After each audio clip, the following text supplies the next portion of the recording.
ব্রহ্মপুত্র বিশাল নদী, তারপরও তাদের উপর আমার বিশ্বাস হয়। কারণ ব্রহ্মপুত্র যদি আমাকে ডুবিয়ে মারতে চায়, সে মেরেই ফেলবে। ব্রহ্মপুত্র যদি আমাকে ইচ্ছে করে ভাসিয়ে নিয়ে যাবে, সে আমাকে ভাসিয়ে নিয়ে যেতে পারবে। আর আমার তার উপরে এইটুকু বিশ্বাস হয়। কিন্তু তোমার উপর কখনোই বিশ্বাস হয় না। কেন?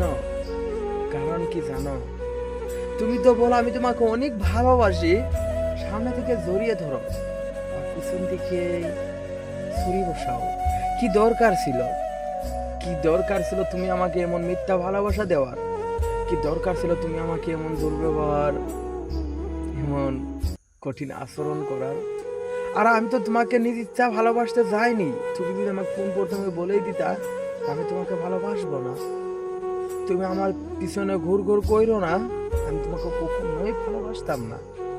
তারপর তুমি ভালোবাসা দেখাইলা, তুমি ভালোবাসলা, আবার উপর উপর ভালোবাসা দেখাও, ভিতরে কি ছুরি বসাও। এইটাই তোমার ভালোবাসার চলো না? পুরো জিন্দেগিটাই, পুরো পৃথিবীটাই এমন। আরে বোন, তুমি ভালোবাসো, তুমি নারী, তোমার একদিন না একদিনের পুরুষের ঘরে যেতেই হবে।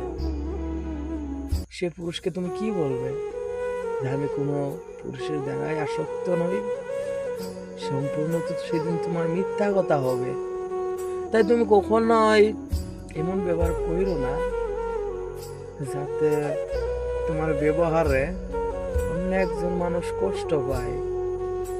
তোমার জীবন যেমন সৃষ্টিকর্তা তোমারে দিয়েছে, তোমারে বানিয়েছে, তেমনি অন্য একজনের জীবনও সৃষ্টিকর্তাই বানাইছে। তুমি তার জীবন নিয়ে খেলার তোমার কোনো প্রয়োজন নাই।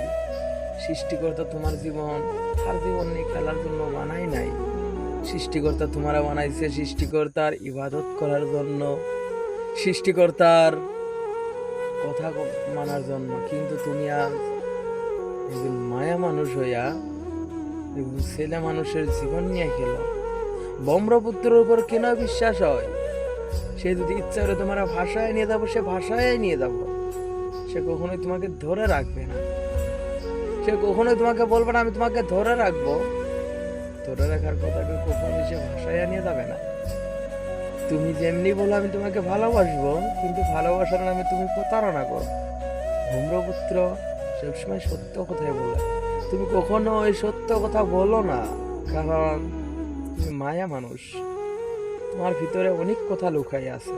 আমি এটা সম্পূর্ণভাবে আমি বুঝতে পারি, কারণ অনেক মায়া মানুষের বিজ্ঞানীরা চর্চা করেছে। তাদের মাইন্ডটা যেন চক্রীর মতন হঠাৎ ঘুরে। তাই কখনোই এমন ব্যবহার করো না যাতে তোমার কথা অন্য একজন মানুষ কষ্ট পায়।